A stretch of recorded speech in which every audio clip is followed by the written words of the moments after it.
So congratulations to this graduating class.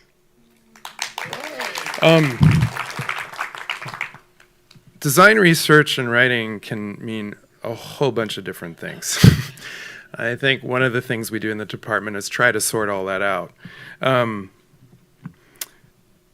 our program, it's a bit like making a dress. So in other words, it's a technical thing, but it's also an expressive thing.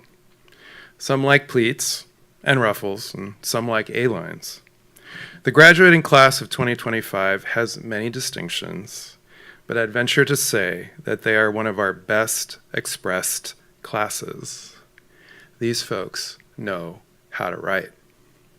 In the classroom, they taught me that the most direct path is a tangent, and the chattier and the windier, the better.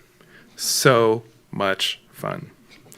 But seriously, this crew's words can rip red carpets and slay hearts and minds. These are writers to watch for.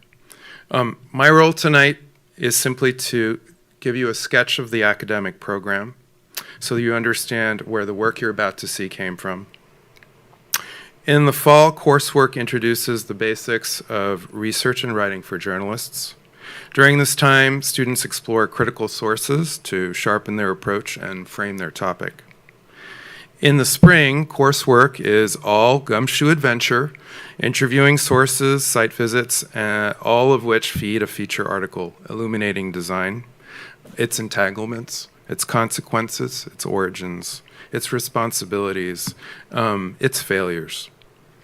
All in all, it is an extraordinary amount of work in very little time. And the results are impressive.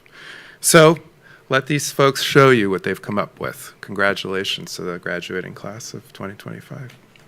Woo! Okay.